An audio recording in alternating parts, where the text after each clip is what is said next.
Welcome back. Episode 3 of Davis featuring Drip. For those of you that don't know, this is just a show where I'm the main host, the only co-host. Banks is off. He might be doing, or we, depending on how I feel after night 2 WrestleMania ends, he might be on later tonight doing his recap as I do a preview for night 2. But thank you all for checking out the first 2 episodes of Davis featuring Drip, and all the other Banks versus Davis content that we got along with Bar in the Banks. Um, we did night 1 predictions yesterday. Sorry, I'm still a little under the weather. Um, the temperature changes in the snow and just fighting cold. It's been brutal. But we did night 1 predictions yesterday. I went 6 for 7. The only match I got wrong was the tag match, and I wasn't entirely sure to pick 2 teams or not because I hadn't really been paying attention to the splitting up the belts due to the Raw and SmackDown, and when I saw them finally hang in 2 different directions, I'm like, oh, they are going to do it tonight. I hadn't seen something that really confirmed it because a whole bunch of stuff had been rumored. It's WrestleMania season, which means rumors are flying all over the place. There was the Motor City Machine Guns one that Banks and I talked about. There are the Stone Cold John Cena ones. Night 2 is still possible for those guys to show up and do something. But yeah, I predicted a majority of night 1 correctly because it was pretty cut and dry. Gunter needs to be freed up to do other things, like I said. The whole build to Rhea and Becky was just about Rhea collecting another soul, another body. And this the Jey Uso one was a clear-cut thing because Jimmy Uso, as everyone saw, is incapable of being a solo star. And then the main event, The Rock wasn't coming back to lose. Come on. We got to be realistic. I don't want to do a full breakdown of night 1. But my main thing was I said it was going to be the superior night. And as of right now, I'm kind of like, because most of those matches really, really weren't great, in my opinion. Match of the night by far was Rhea and Becky. And even that wasn't special. It was just a great, I'm not great, but it was a solid match. Really picked up towards the end,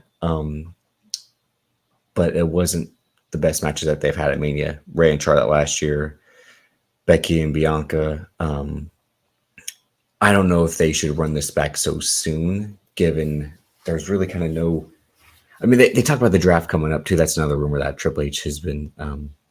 He had said that a draft is on the horizon soon, and I'm like, no shit, we need it. But yeah, I thought it was. I mean, the Rhea Ripley entrance and Becky Lynch's entrance with her book, and that was clever since they're hyping that up. But yeah, it was by far the best match because the ladder match was disappointing to me. I thought it was going to be a lot more special, and they had some good spots, but it was deflated when Theory and Waller captured the first belts, and you kind of kept going, and then they just really never had a chance of getting the other. Austin Theory kind of tried one time, but they took Grayson Waller out of the match. New Kids Republic, I think it was the ones who put him through that ladder with the burning hammer. And yeah, I had predicted DIY that they were going to get their Mania moment. Johnny Gargano had a crazy spot with Pete Dunne on the outside through that table, and Tommaso Ciampa again. They really chose violence against New Catch Republic. DIY did with Tommaso Ciampa giving the air raid crash on Tyler Bate off the top of the ladder. But R-Truth kind of stole the show as he's been doing the last couple of months on Raw. His hot tag routine in the middle of the match was pretty good, and he had the crowd behind him when he was climbing the ladder more than anyone else did. Judgment Day was just kind of non-existent. They killed JD McDonough because no one else was willing to take a table spot like that in the match. I don't blame him. But overall, it was just very subdued and lackluster out of all the matches I thought would deliver just based off the talent in them. It would have been that ladder match. But we got tag champions on each show. I'm looking forward to that in terms of, again, boosting the tag division because it's been stagnant during the Judgment Day reign just due to the fact that their commitments have been more Raw-centric than SmackDown-centric. Even though I would say a lot of the teams the Creed brothers, with being the only exception. A lot of the better teams kind of were on SmackDown with Pretty Deadly, New Catch Republic, Street Profits, and Authors of Pain when they return.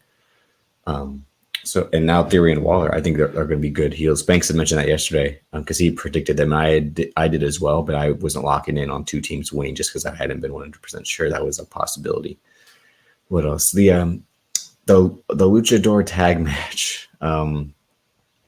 I had said this had potential to steal the show, but also be the most disappointing because Rey Mysterio at his age, Dominic Mysterio at his age, Andrade and Santos didn't have too much interaction. They're kind of teasing that for down the road, you'd think. And the guys on the outside got some shine. Angel and Alberto, which it's still stupid that their gimmick is a ripoff of the American Wolves with the scars painted on and in their gear a little bit. I always hated that when they went to NXT. For some reason, they just gave Angel and Alberto that gimmick. I'm like, these guys aren't the American Wolves. It's even a little bit of what Buddy Matthews and Wesley Blake were when they were there in NXT. Again, Shawn Michaels doesn't know how to give people gimmicks unless they're racial stereotypes. And Joaquin Wilde had to do his trademark jump spot, which he's been doing as of late. Elektra and Zelina had to get their shit in. But the most disappointing thing in this match was when two giant white guys with luchador masks hopped the guardrail, and I knew who they were. I'm like, oh fuck! It's just my luck that it's Jason Kelsey, who is probably my most hated man in America, because he and his stupid family and his stupid extended family just can't leave me the fuck alone. They have to take over everything I care about: football, wrestling, and now it probably my favorite movie coming up might have a Kelsey acknowledgement. I mean, they already talked about how the Fall Guy is going to have some Taylor Swift involved, and I'm like, they already thought Taylor Swift had wrote Argyle, even though I had been somewhat disappointed by Argyle. It was still another thing that had the Taylor Swift just stamped on it for no reason. But they came in, interfered, and Rey Mysterio had Eagles gear, so that it made that make sense, because him showing up in Eagles gear, I'm like, Rey Mysterio kills it with the WrestleMania gear. Why is he wearing Philly? Like, it would have made much more sense if he wanted to placate to the crowd with like gear that represented each team, not just the Eagles specifically. But again, I hate the Eagles. Everyone hates the Eagles, especially after the Big Dom thing, in which we kicked their ass and Deebo Samuel walked it like he talked it. It's fuck Philly forever. But yeah, overall, it was just a flat match that had some good spots, but overall, it was not what I expected to be. The women's trios match went way too short, and Jade Cargill really didn't get time like I thought she would, but I'm naive for doing that, for expecting that. Like I said, I think this would have been better off just being a Bianca Naomi versus Kabuki Warriors, Asuka and Kairi Sane tag match. Because Dakota Kai and was kind of having some issues with like a wardrobe malfunction almost. It just, some of the spots I was like, something's going on. They're not clicking like they were, but they still kind of picked it up at the end. Again, these are 6 talented women. And the gear of Naomi, Bianca, and Jade looked amazing. So did the Damage Control. But overall, I'm like, this is the one match that could add more time added to it compared to all the other ones, especially with the way the main event went. Yeah.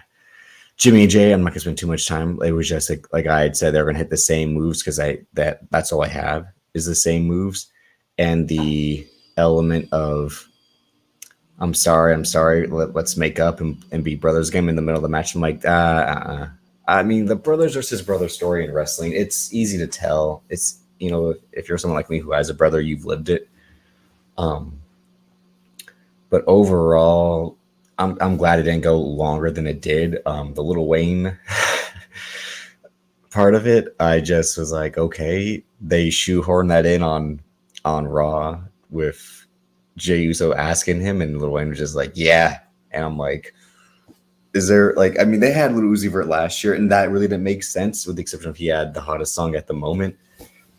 I wish, so I guess, I mean, Kiki's watching this right now, so there's no way they were going to be able to get Kendrick Lamar, Metro Boomin, and Future to come out because they have the hottest song at the moment with like that. For the even that would have made sense for the Jimmy Uso match.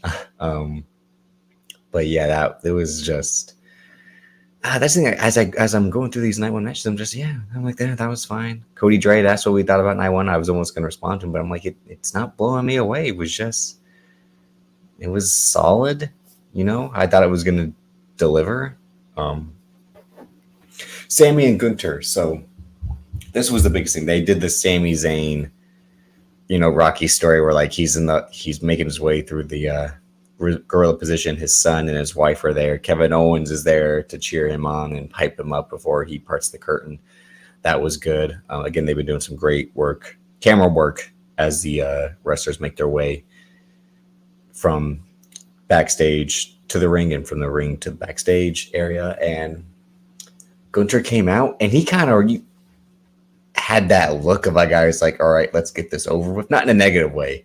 I think he just knew like this match isn't going to be as special as it could be if Sammy had more back and forth in him than the way it played out, with Gunter just beating the piss out of him for 10, 12 minutes.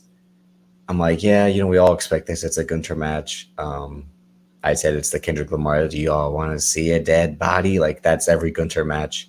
Because he'll just chop you, stomp you, squeeze you to death. And I'm like, I still love it. We all love it.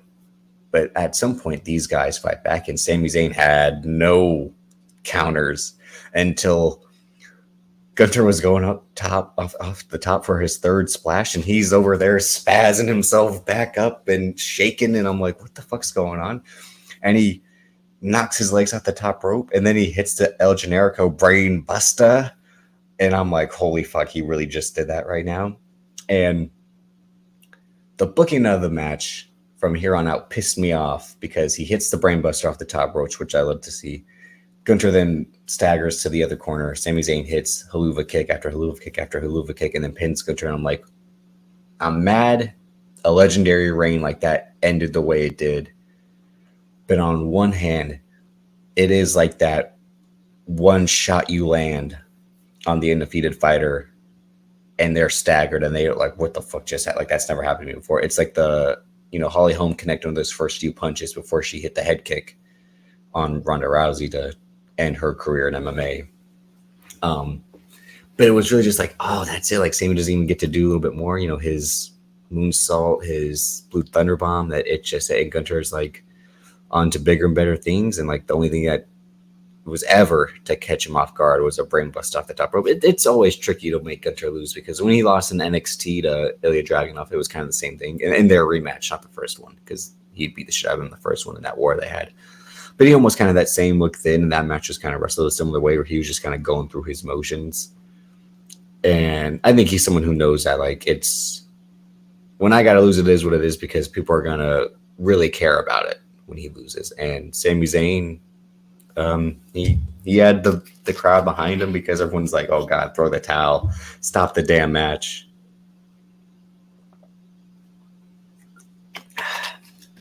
And then we have the main event, which was boring. It was slow.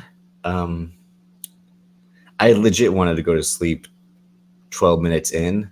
And they had to make it a no DQ match kind of in the middle just because they couldn't have a pure wrestling match. But I'm like, they could just done that from the start. Because The Rock's not going to go hold for hold with these guys. And Seth and Cody are trying to preserve themselves for tonight. It's with Roman Reigns as well. So this match was a bunch of meandering and the action on the outside. I mean, people got thrown into a rack of prime. And then The Rock bottom on the announce table. And then Roman speared The Rock like we all thought he would, but it didn't even cost them the match. That was the disappointing part. It's like this. Now we're just supposed to think it lingers in the back of The Rock's mind, even though it wasn't done with intent that he's going to hold on to this and cost Roman the match tonight, which when I get to the predictions, I'll speak more on that. But overall, I mean, The Rock didn't look in shape, like I said he was. Not like I said he was. Um, and Roman just wrestled like he didn't care. Cody hit two awful springboard cutters, and this is the man who said he had a better springboard cutter than Ospreay, and whether that was facetious or not, I don't think it was, because he's a dickhead like that. Yeah, it was just a disappointing. But again, I have high expectations. It's just disappointing to see it play out like I thought it would. Like, you guys couldn't even do something somewhat resembling an entertaining match, because it was 20 minutes of a video package and entrances, and then 30 plus minutes of bullshit and not entertaining bullshit.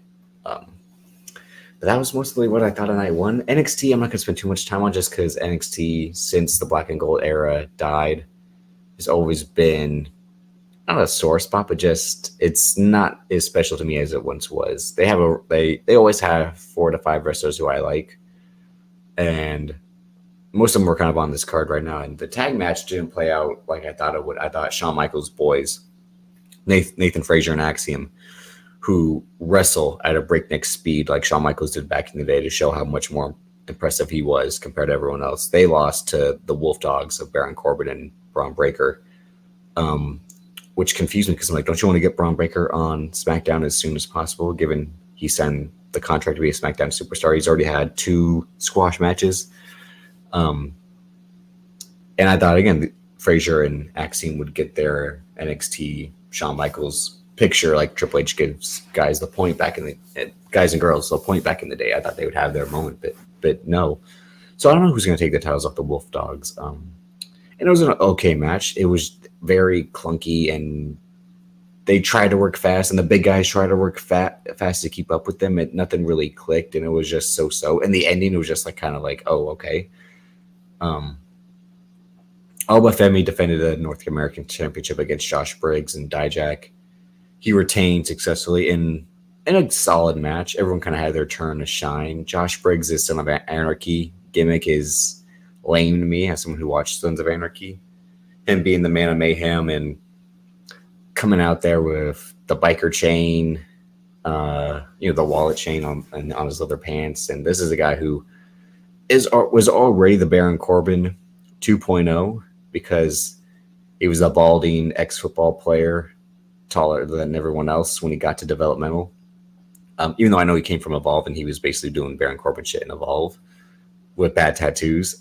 They all had the same traits, and they all kind of had this JBL cosign to them as well, because they're tall guys who hit lariats. But he was one who didn't impress me as much in this match. Like I said, I had said this on Shay and Kat's Meta 2 NXT show, that it should just been Obafemi and Dijak one-on-one. I know Obafemi's still raw, but he has a lot of potential. I think he's very Batista-esque in his wrestling and his character. So I'm high on him compared to some of the other prospects they brought in from the NIL, recruitment process, their tryout process. But his power spots are great, and the crowds behind him, more so in Full Sail than they were in Philly last night, in terms of like the entrance and the way they react with the chanting and all that. But it was a solid. The North American title is always kind of supposed to be the show stealer, from Carmelo Hayes, Wesley, when in the last few years compared to when it started, when it was Adam Cole, Ricochet, Johnny Gargano, briefly, but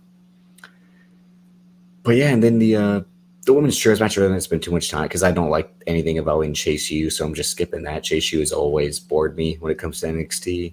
The Lyra Valkyrie and the Roxanne match was solid. Again, the women's matches, title matches to be specific, the main women's title, have really kind of carried the NXT shows since Black and Gold folded. Not to say that they weren't the highlight of Black and Gold when it was Sasha, Asuka, but much more as of late, when it was Tiffany and Becky, and Tiffany and Lyra, and Roxanne and Lyra last night, or yesterday afternoon.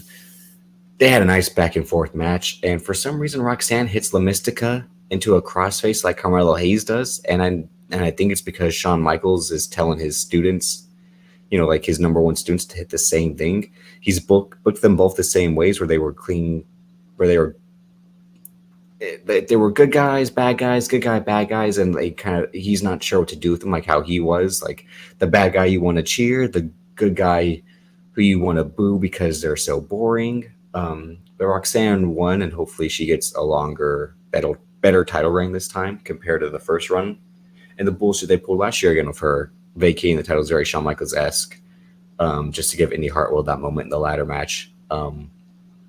Yeah, that the Shawn Michaels booking thing is something I can always go on and on about when it comes to NXT. But it was a relatively clean finish, and because his finishes always are messy and over convoluted, and I don't even think over convoluted is the word. It's just they're always convoluted and overbooked, is what I'm trying to say.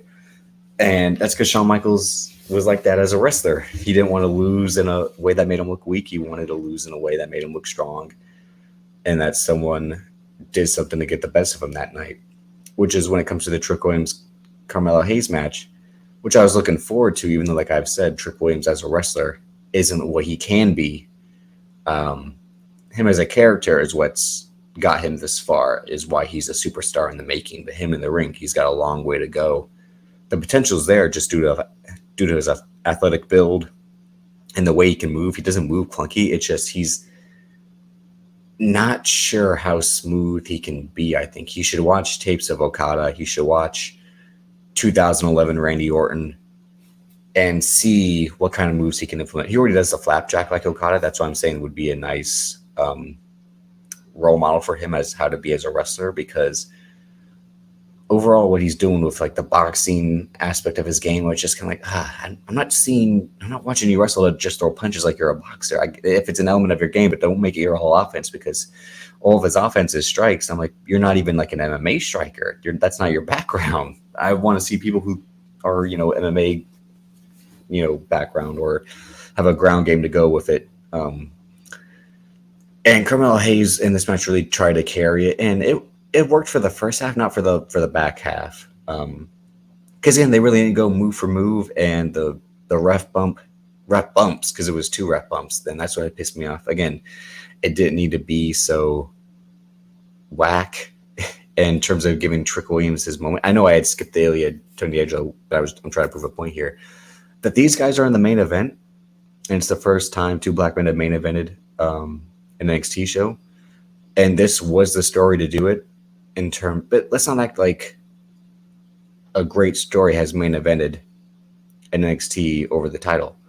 Ciampa Gargano did over Malachi Black, well, Aleister Black at the time, I should say, and Andrade Almas in 2018. They chose the story over the title then. And that was, again, a very Shawn Michaels Triple H story. And this is a very Shawn Michaels Triple H story. So, of course, they would choose to have that as the main event over the title match, which I'll get to in a minute. But it didn't deliver with the back and forth action. And they didn't even really implement weapons or drama spots of like, oh, Carmelo did this to he hit him with a low blow and then the chop block, and it's like he's really gonna use these dastardly tricks, and he brought in the chair and Trick used the chair and beat the shit out of him. And Carmelo Hayes sold getting hit like the chair. He was getting smacked on the back with the chair and bouncing like back up and forth like a basketball. A very, very comedic, unintentional comedy, but still. And then a new ref comes in. Carmelo seems like he's going to hit him with the chair, and then gets hit with the knee, and like that's it. It was just very flat. It was like how when Carmelo Hayes beat Braun Breaker last year, they didn't need the Trick interference with the title. It's like they could have just had a straight up wrestling match, and I would have been satisfied, because rewatching that match, I'm like, it's solid. It was 2 guys who weren't clicking right away, but they knew what they were trying to do. It wasn't working. But this, I was like, I don't know if they're going to run it back, given how Carmelo Hayes might be main roster bound, but I think they should, because you can one up this. This isn't a masterpiece to me at all. But I'm glad they got their moment, and they deserved it. And Trick Williams, again, was over with the Philly crowd. Carmelo Hayes with the Killmonger-inspired vest. And you can but again, you can't keep this going, because Carmelo Hayes lost relatively clean and looks like the bigger loser now. I had said that he should have won, and then they can have like a bigger grudge match with a stipulation on the next show.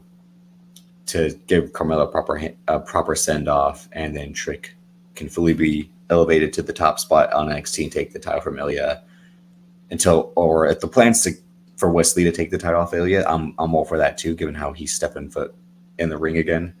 But yeah, and then to end it, Tony D'Angelo, Ilya Dragunov. Yeah, I mean, Tony D'Angelo's not a bad wrestler. He's just, the character is annoying to me because I don't like the super cartoonish gimmick characters. And then him as a wrestler, I know he has that amateur wrestling background, but he could kind of implement that more. I know he's supposed to be the Don and comes from the mafia family of old, but I'm like, if his character was like, my father didn't want that life for me, so he sent me to college and I picked up wrestling from a young age, and that was gonna be the way I was making my living.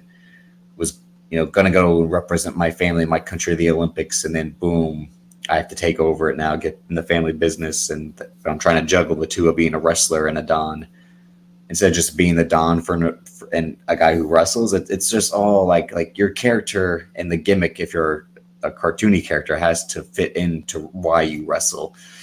And a mafia guy never makes any sense in wrestling because it's like, why would this mafia guy waste his time wrestling? And this was one of those times where like Ilya Dragunov really had to do all the heavy lifting and all the drama, and it was just boring.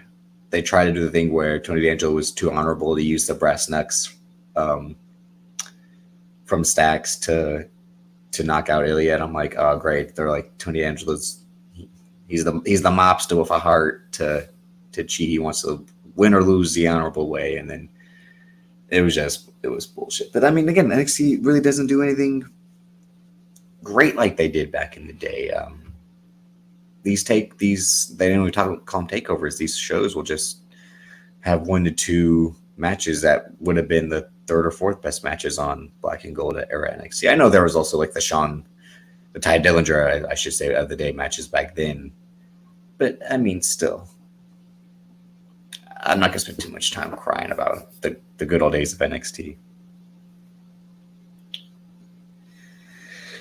I'm pulling up the tonight's card. Like I said, I'm going to get into predictions now. Again, thank y'all for tuning in. I started uploading this to Twitter. So if you're tuning that way, appreciate that.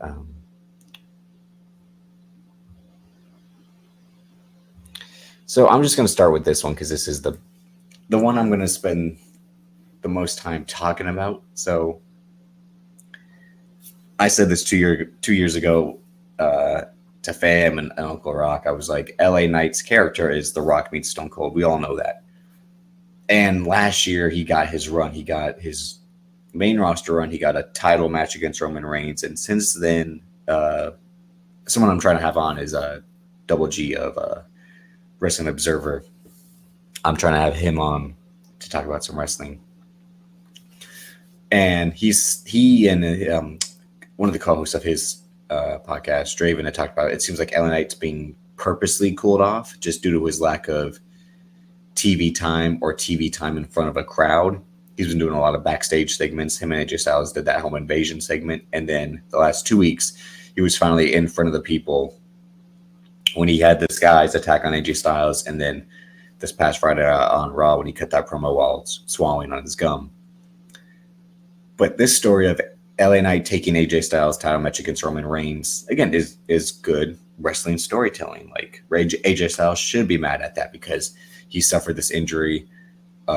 Next man up is LA Knight. He gets the shot, and then now he's riding this wave of momentum. And AJ Styles comes back and like, fuck this guy.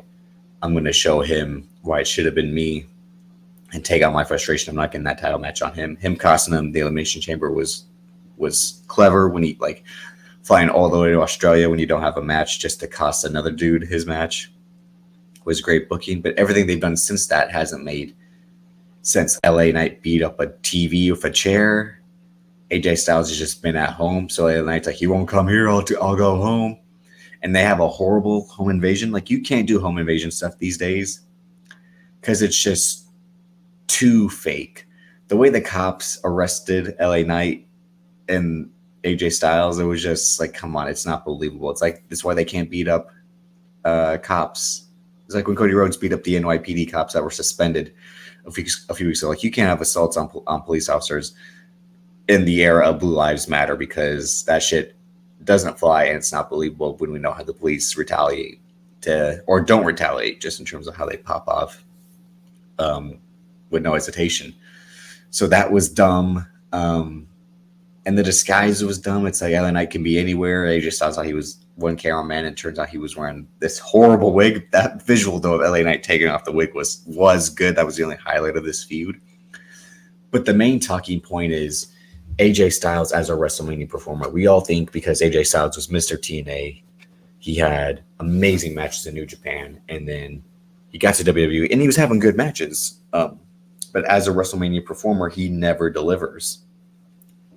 And let me explain this. So AJ Styles' first WrestleMania is 2016 against Chris Jericho. This is one of the last 2 years. I'm going to be generous, because 2018, when Chris Jericho could still go by his standards. And their match is solid. I rewatched it 2-3 years ago.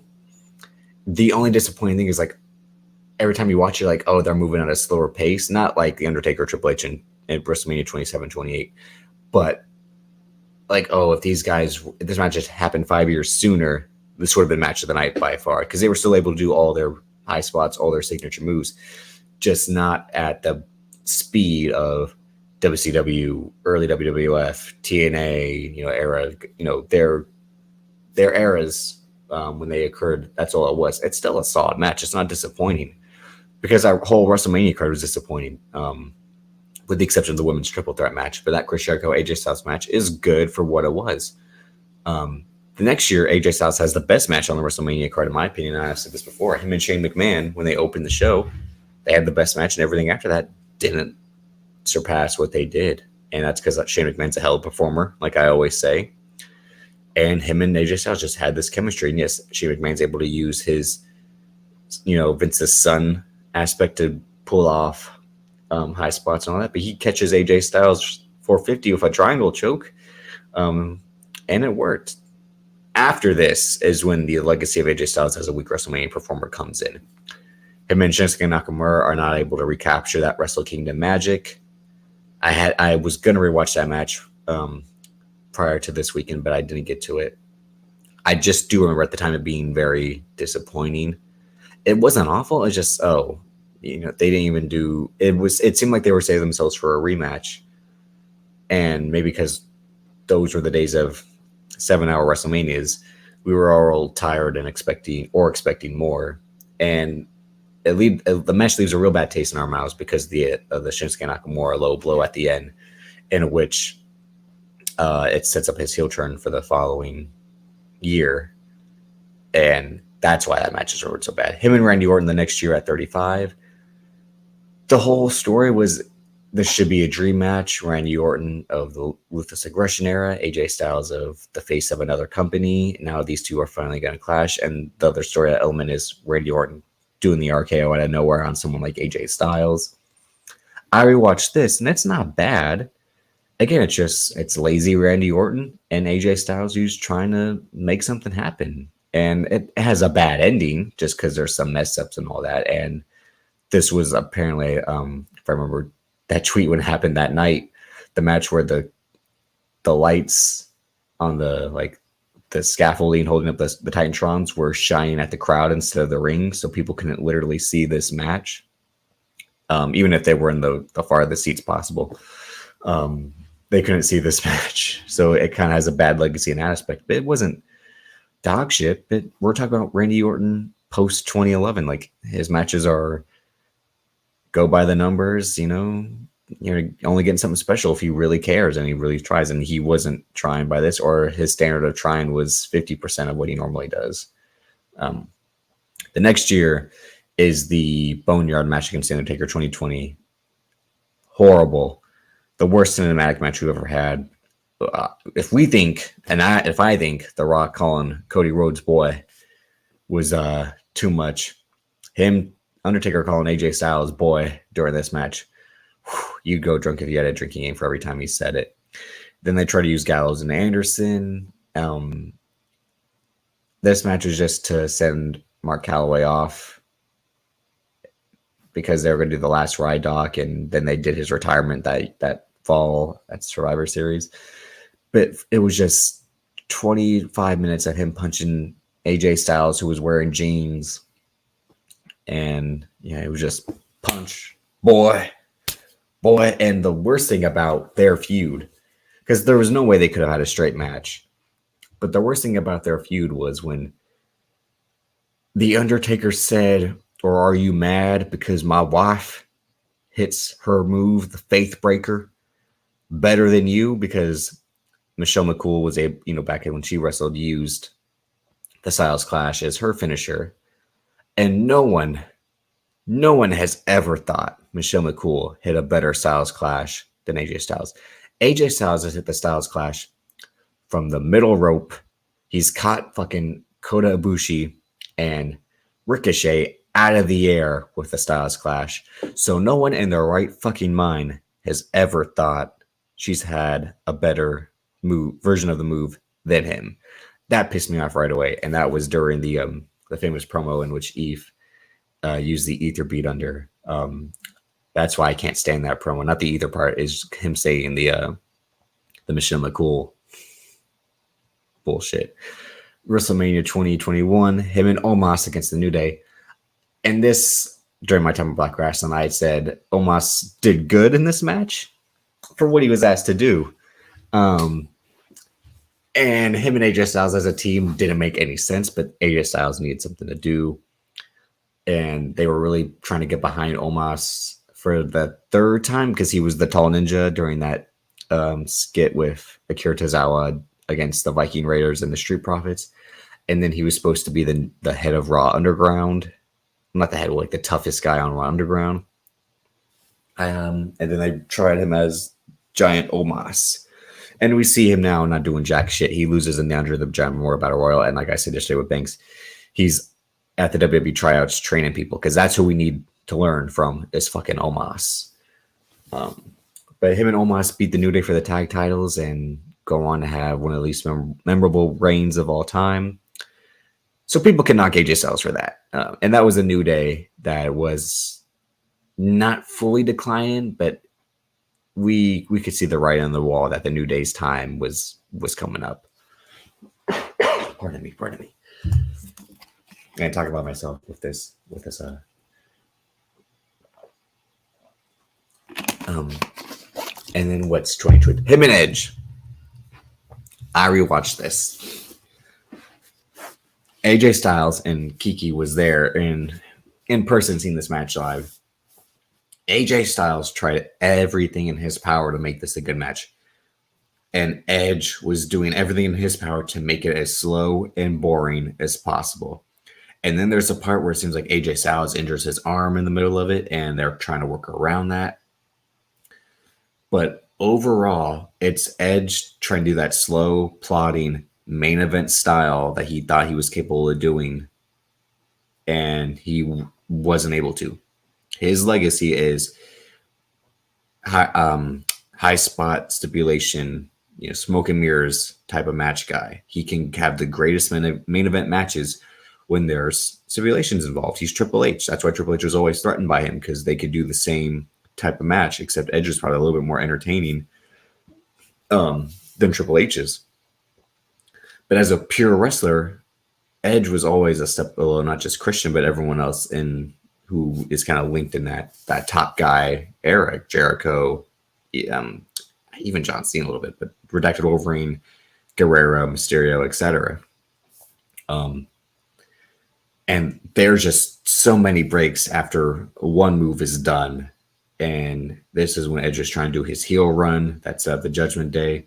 Because this match is also remembered poorly because it sets up the Judgment Day, which Damian Priest just shows up out of nowhere, distracts AJ, and he just basically allows Edge to spear him, and that's it. That's the match. But yeah, it was way too long, and I remember watching this, and Matt and I and the other people in the room were just like, this is not good. And you can see Edge thinking in his mind, like, I'm having a classic. And they ran it back the next month and was shit again. And Edge is not the ring general like Christian is, which is why Christian's capable of having good matches without weapons. And all the matches Adam Copeland's had in AEW that are great are the 2 Christian matches that have weapons. And I don't even think that second one's great. That first one, that one at World's End that one did impress me, but not this one in Toronto a few weeks ago. That was horrendous. And then AJ Styles last year. I'm legit trying to remember. Did he miss it last year? I think he did. Yeah. Yeah, Edge. So I can understand the whole AJ Styles doesn't have a good match, but you have to. There are some caveats. Like I said, past our prime opponents is the number one with a bullet reason. And then Shinsuke Nakamura on the main roster wasn't Shinsuke Nakamura in NXT. So that's why that match was so disappointing. Because by the time they had their match at WrestleMania, Shinsuke Nakamura had lost numerous times to Jinder Mahal. So he wasn't what he should have been by that point. And I think that's why he became lazy like he did. But overall, I think AJ Styles is going to win this match. Him and his giant arms are somehow gonna beat LA Knight. Because I think the shine's off LA Knight. I think they already are trying to make an example out of him, like I said, due to the cooling off by taking him off TV or live TV. And again, he's already 40 plus. He had his run. It's back to carrying people in the lower to mid card for LA Knight after this match. I mean, that's what this match already is. It's who's going to face the U.S. champion going forward, whether it be Randy Orton, Logan Paul. Because Logan Paul and LA Knight would have been the better match. That's why if LA Knight wins and Logan Paul retains, that's what they should do next. But overall, I think AJ Styles is going to win because it's like they kind of owe him this win. They're not going to give LA Knight a WrestleMania win. Speaking of Logan Paul, Randy Orton, Kevin Owens. For the U.S. title, I'm not going to spend too much time on this because, like I said, I thought it should have been LA Knight instead or Randy Orton, Logan Paul straight up. But Randy Orton's not allowed to take pinfall losses, so that's why Kevin Owens is there because they've kept this ongoing feud with Owens and Paul for far too long, in my opinion. He already lost. It's just a way for Randy to lose without getting pinned, which is why LA Knight and AJ Styles were in that Fatal 4-Way match with Roman.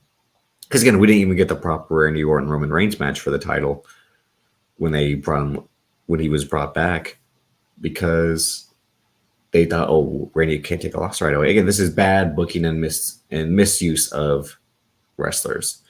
But it's the WWE, so what do you expect? Overall, I think Logan retains. He's got the Prime sponsorship in the middle of the ring. They want that visual as well. Randy Orton's not going to be U.S. champion. Kevin Owens, he's not going to get a title back and do nothing with it. And like I said, it's Logan LA Knight next, and that'll be far better from what this is. The Pride, which is Bobby Lashley, Angelo Dawkins, and Montez Ford with B-Fab versus the Final Testament, which is Karrion Kross and the Authors of Pain, Akam and Razor, accompanied by Scarlett and Paul Lorraine. So here's my thing. Again, I was already talking about this yesterday about how every faction in WWE is one race. And then, with the exception of the Judgment Day. So Bobby Lashley and the Street Profits have not made fucking sense as a tag team, as a faction, I should say, since they got together. And they only put them together because the Street Profits are a better upgrade as a tag team than Cedric Alexander and Shelton Benjamin were, which is why they didn't want to call this the Hurt Business 2.0. And I don't know why they refused to run back the Hurt Business as is over the last 2 years. That's a Vince McMahon thing. But they don't make sense because the Street Profits have charisma, have flash, have had style, I should say. And Bobby Lashley is the complete opposite of that. No flash, no charisma, no style. suits. That's all Bobby Lashley became since our business was suits. And he just started telling the Street Profits to wear suits. And then they started wearing worse ring gear. Everyone knocked Angelo Dawkins for his and one basketball shorts. But the ring gear he wears now makes him look fucking ridiculous. He's not a long tights, long singlet guy. It's not a good look for him. He looks dumb as fuck. And them as a faction, what have they done? They haven't been tag champions. They've barely had feuds with other teams. So Bobby Lashley hasn't been doing dick. And the Street Profits, they're not even in the tag team hunt properly. The pairing of Karrion Kross and the Authors of Pain makes much more sense. But again, Karrion Kross is a guy who they booked terribly upon bringing back after they had released him. He beats Drew McIntyre in a shitty way, and then he loses to Drew McIntyre, and then he didn't do anything after that. And now the Authors of Pain, who I said should have been in the tag team ladder match yesterday because we kind of needed a tag team like that to just cause havoc and wreck shit.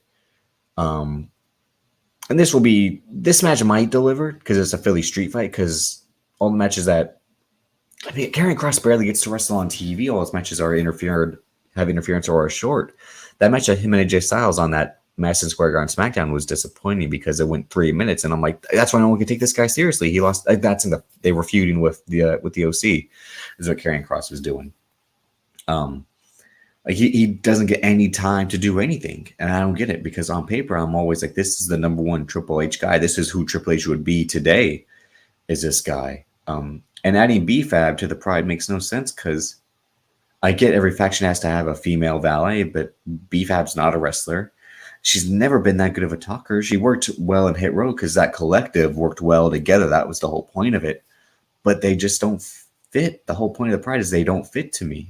And it's just, man, we put black people in the same faction because we think that's how it should be. I'm like, no, a better choice for a Bobby Lashley faction that isn't supposed to be her business centric would be Bobby Lashley, Jade Cargill, Braun Breaker when he's brought up, and then maybe one other person.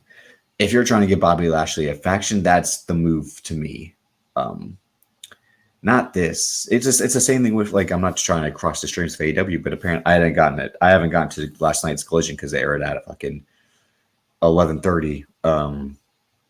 But Anthony Ogogo is the newest member of Shane Taylor Promotions, and I'm like, I kind of get that, even though I don't like it, because Anthony Ogogo's boxing background, Shane Taylor's boxing and hard hitting style of Shane Taylor Promotions, Lee Moriarty with his grappling style, like it's a styles centric faction. But again, I'm like, you're putting all the black people in one faction.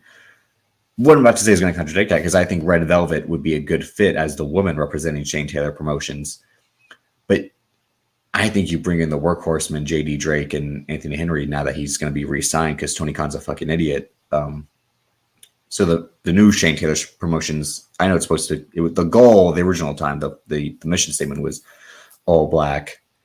Maybe when it was Khan, Moses, O'Shea Edwards, etc. But to differentiate it from ROH Shane Taylor Promotions and AEW Shane Taylor Promotions, you could have Shane Taylor, Lee Moriarty, Red Velvet, and the Workhorsemen.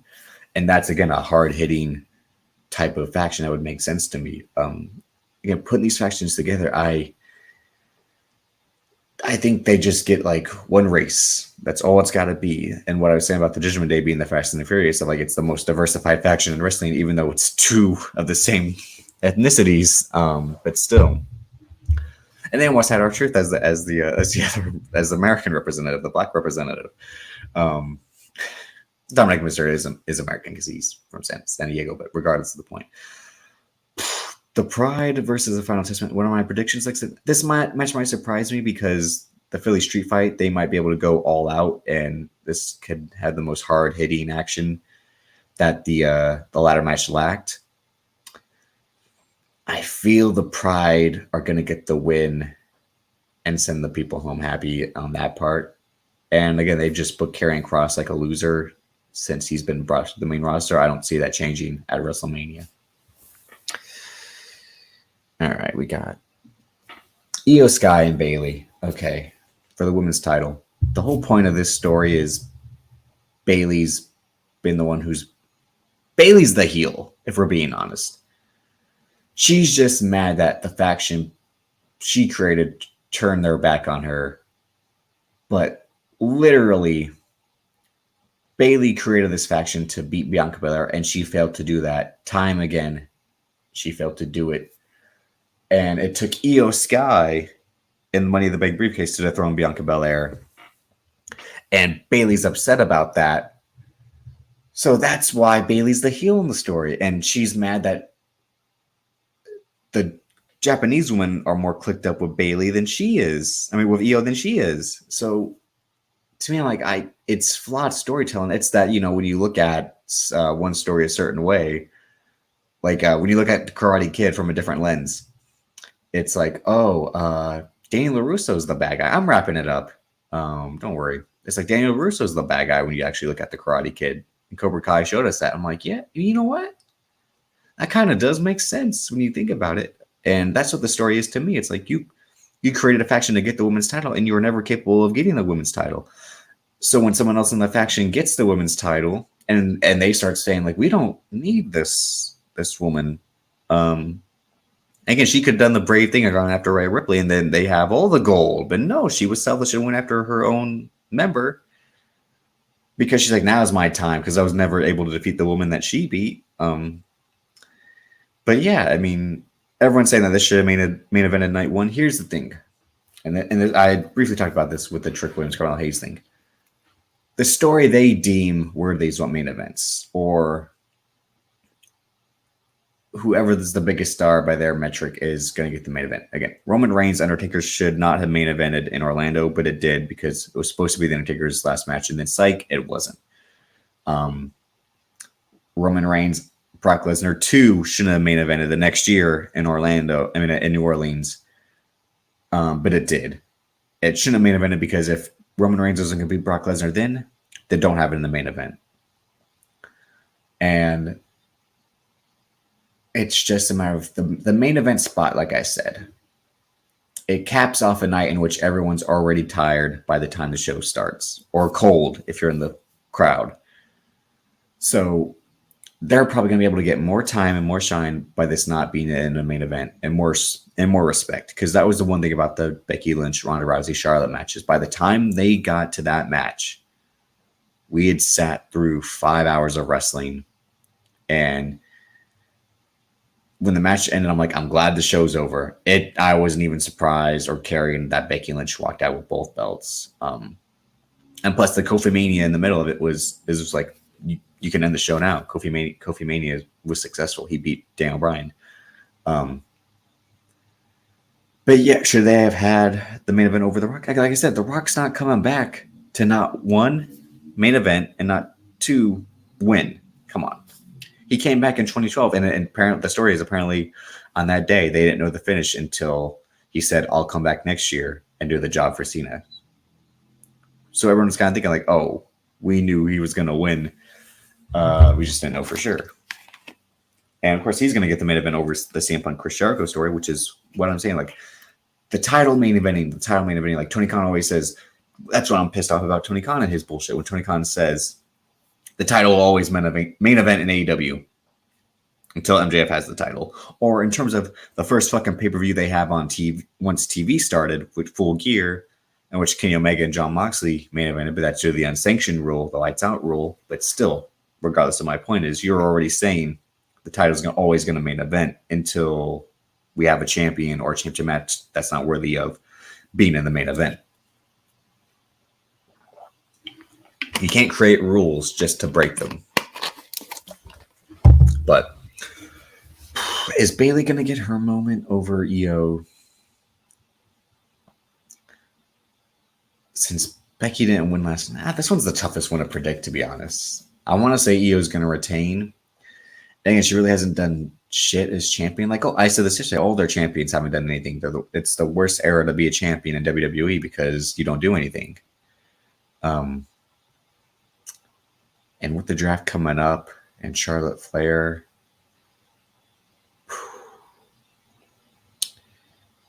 I'm gonna say Bailey wins. She finishes the story. I hate that finish the story is the fucking is the thing now. Kyle Shanahan didn't finish the story. Caitlin Clark didn't finish the story. That's just what we're calling people who lose after the big build is not finishing the story. I fucking hate that. But anyway, Seth Rollins versus Drew McIntyre. With CM Punk on commentary, him as the special ref would have been better. It would have made much more sense. It would have heightened the drama, heightened the story, instead of him just talking about it. He said he was able to count with his left hand. And I think that would have been more dramatic than what we're going to get, which is a straightforward match with Seth Rollins having wrestled last night and Drew McIntyre having all this anger. The crazy thing about the story is Drew McIntyre just completely becoming CM Punk over the course of this feud, with the promos he's been able to cut, which is like we've never really seen Drew McIntyre cut promos like this. So I don't know, somehow if it was like the Monstars taking the NBA All-Stars talent with the basketball, is that he must have grabbed CM Punk's microphone and like took his talent from that. But Seth Rollins is going to come out there and again have a slow Seth Rollins, I'm not as good as I once was match, and Drew McIntyre is going to do everything in his power to make us care about it because he can deliver in matches. But it's Seth and Becky are annoying with their costume exchanges of like, you wear this one night, I'll wear it the next. The way they get so pissy about the people occupying the same space as them. They're just an annoying couple, but Seth Rollins will forever have to thank The Rock, Cody Rhodes, and Roman Reigns for giving him a WrestleMania main event, because this should not have main evented night one if The Rock was not going to be around. It's not that good of a match. We've seen it before. It's fine, but it's not that good of a match to main event night one. And Seth Rollins had never had a WrestleMania main event if you don't count the cash-in at 31, and he would have never gotten the main event until this Cody Rhodes, Rock, Roman Reigns story started. And yeah, so stop your bitching, stop your hating, because you are the CM Punk of your era, and you stole his whole fucking flow too. That's why the CM Punk Seth Rollins feud was going to do business, and even though the match wasn't going to deliver because CM Punk gets injured every match he has, and Seth Rollins is injured to begin with. But still, I'm going Drew McIntyre. I don't know if the Damian Priest cash-in happens tonight or tomorrow. It would be either way. It would be funny and fucked up, but it's going to fuel the Drew McIntyre character even more and make him more must watch, because Drew McIntyre feeling like he was robbed of his first title reign because of the pandemic, in which he was. And then by the time the crowd started coming in again, Bobby Lashley was the champion, and Bobby Lashley was beating his ass. And Drew McIntyre had a legit restart from the bottom. And now he's finally at the top again. All he needs is the title. So he takes it off of Seth Rollins's. Again, Seth Rollins cried and bitched like Triple H. That's why Triple H being the number one, Seth Rollins being the number one boy for Triple H is so funny, because Triple H whined and cried for a title in 2002, like Seth Rollins did last year for this title. And he should have gave it up as soon as these injuries started happening. And Drew McIntyre is going to take that title and then lose it on the cash and just be more like rage filled. Like I said, I'm just going on and on, but it's going to be hilarious to see, because he'll really start spitting, especially if Damian Priest, who should not be champion by any means. Again, his Money in the Bank win still never made any sense to me. It should have been Logan Paul or LA Knight, because Damian Priest, I just don't see it as him as the top guy, him as a talker, him as a wrestler. But it's all solid, but nothing special, nothing great. And the appeal to the Latino market or to the mainstream market, there really isn't much there. If Bad Bunny's not around him, that's the thing. It's like they're not going to have a superstar world champion. Seth Rollins doesn't have a mainstream appeal. They've been trying to force him with this fashion stuff and the him being a Chicago Bears fan, but there's been nothing there as him as a mainstream draw. That's why they never went back to him until 2019. But Drew McIntyre is winning this match. And then the main event. Oh, God. For the second year in a row, Cody Rhodes, Roman Reigns.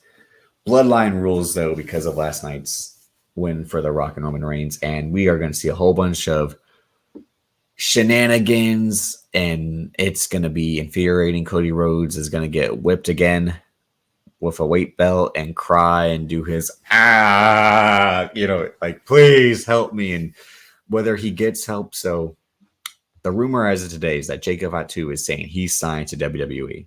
And everyone thinks the Bloodline's got another one. They just are able to reload like 2010s John Calipari's Kentucky teams.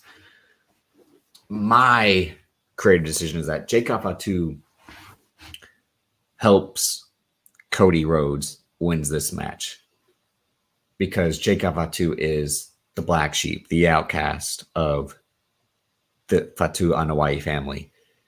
He did time. He's never been in WWE.